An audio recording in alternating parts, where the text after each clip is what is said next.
Welcome to NoteFull's YouTube series. My name is Lauren and I'm a tutor at NoteFull.com. So each week, a tutor from NoteFull will take something from our student forum and review it here on YouTube. And so this week we're going to be focusing on writing. Some weeks we focus on speaking, and even some weeks we focus on reading. In this week, I'm going to be focusing on a great question. And so if this is your first time and you want to participate in future review series videos, we are going to explain exactly what you need to do at the end of this video. But if you're not new, let's just go ahead and grab a notebook and a pen so that you can take some great notes, and let's get started. So as you can see, we're going to be focusing on writing, and we're going to be specifically focusing on an issue called word usage. All right, and this basically has to do with parts of speech, how words are used in your writing. It's a little bit of a strange issue because it's not really vocabulary and it's not really grammar. It's kind of in between, right? It's how we use the words. And so for those of you who are, new to this sort of issue, I think it's going to be useful for you to have a bit of a review on parts of speech. And I'm not going to focus on every part of speech, but some of the more basic forms that we'll focus on here today in this video. And for those of you who are not new to parts of speech, you can go ahead and fast forward to the next part. All right, so let's go ahead and take a look. The first part of speech is a noun.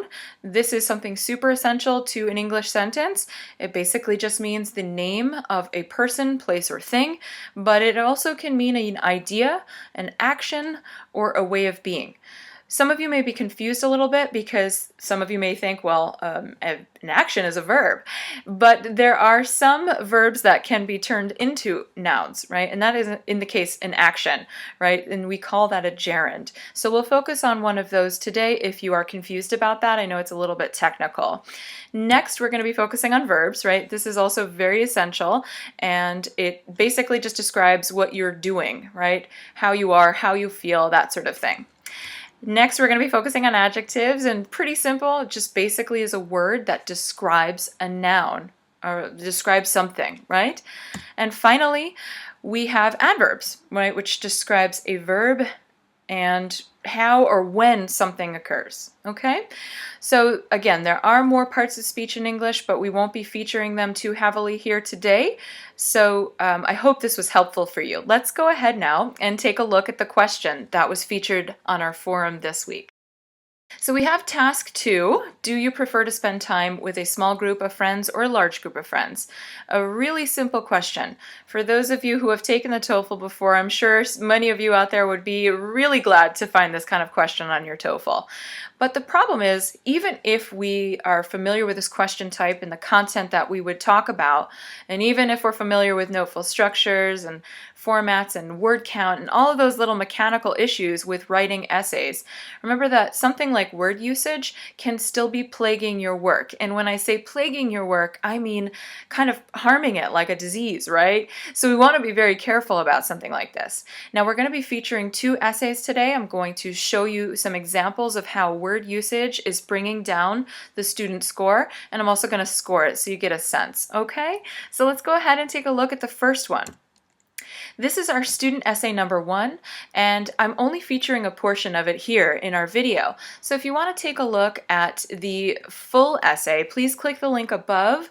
You'll see that you can click directly on the YouTube video and it'll take you to the forum where the student's complete essay is featured.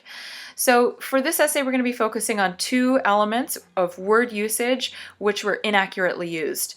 The first, you can see it's in bold, it says my sister wedding, okay? And I've corrected it here for you guys so you can see how it should be expressed. The student actually is using a noun form. Noun, noun, right? My sister wedding. And that's a problem in English. The noun-noun structure never works, or it works sometimes, but it's only something we can use in a phrase that's accepted. So for instance, school book, right? That's something that is a noun, right? It works because it's a phrase that has just become adopted over time. But sister wedding is not one of those cases. And most of the time it's not. It's a super common issue in student writing. So to adjust this, because it's a human, right? It's a person. My sister is a person. What we can easily do to fix this is just turn sister into an adjective by using the apostrophe S to show that it's a possessive, right? My sister's wedding. This will clean it up very easily, right? The next thing in bold you can see was I was so tension. Now this is really tricky because when you're studying vocabulary in English, you may be studying some words and you may not realize that, or you may not have focused on the alternate parts of speech, right? What is the word tension, which is a noun, as it's used in other parts of speech? And in this case, it's actually tense for adjective, which is what the student should be using, right? So now she has I was noun, right? I was so noun. And we know that we can't really use it in that way, right? We can't describe ourselves as so something, right? We have to describe ourselves as so with an adjective, right? We have to describe it so that she is tense, not tension. Okay, so it's important as you're studying vocabulary to review the alternate parts of speech, not just as you see it used as a noun, but double check your dictionary to see if there are other parts of speech for that particular word. How does it change? How is it modified? So that you can bring a whole collection of vocabulary words into your vocabulary, not just the one. Let's take a look now at the score. The student would earn a 23 out of a 30, and this is because the student wrote quite a lengthy essay. It was about 450 words, and the thing though that is bringing the student's work down is grammatical issues, which again, you may not see all of them here, some spelling issues, some mechanics, just some clarity overall, and then of course this word use issue that I'm introducing here for you today. Let's take a look at the next essay. Essay number 2, again, I've only featured a small portion, so click the link above if you want to see the entire essay. I'm also highlighting 2 phrases here that this student used. So the first one is between spend time with a small group. Okay, so this student actually, I think what she's trying to say is between spending time with a small group of friends and spending time with a large group, right? She's trying to show the difference between these two different experiences, right? And so in this case, we have to use a noun, all right? And so another thing to note is that typically in this case, when you have a preposition, it's going to be followed by another noun, right? So between blank and blank, right, noun and noun, we need to have here transformed this verb into a noun. And again, this is called a gerund. So this is what I was referring to earlier in this video when I said that nouns can be actions, right? And in this case, it's called a gerund. So a little bit of a technical phrase there. The next phrase that the student is using that needs a little bit of work is really complex. It's kind of a complex issue for a number of reasons. Number one, I think what's happening here is the student is using some sort of traditional phrase or idiom that comes from his or her native language, right? And what happens when we do that is when we directly translate, a lot of information can be lost, right? For those of you who have tried to translate an English idiom directly into your native language will know exactly what I mean here. Oftentimes, it just doesn't work, right? That's what makes it an idiom, right? So the problem here too is that the student is losing a little bit of the fundamental structure of English in the way they're adjusting things. So what they're using is the verb noun noun structure. And again, that's something that's just not going to work in English, right? We need to have a verb noun, or we can have a noun verb noun, right? We can have noun verb, right? But we cannot have noun noun back to back.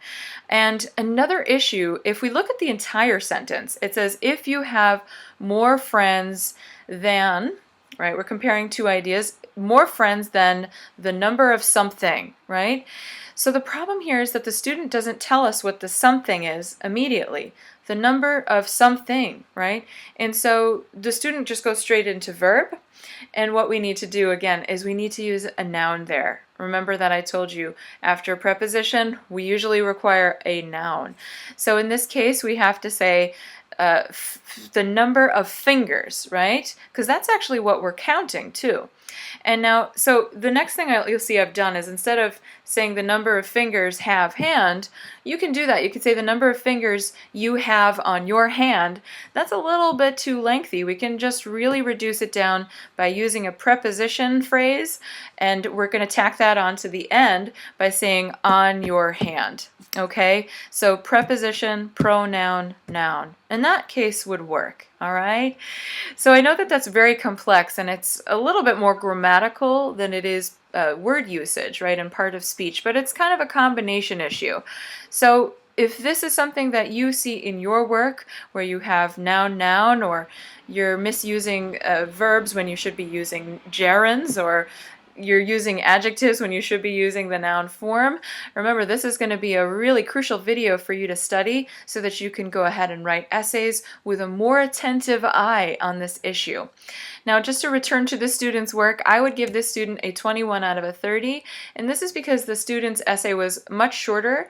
It was about 300 words, and we had more issues than the previous student in terms of clarity. And that, again, is going to bring down our score a little bit more significantly.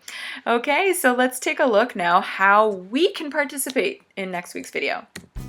In next week's video, we're probably going to be focusing on speaking, right? And so we're going to be featuring both prompts, a speaking prompt and a writing prompt in our forum.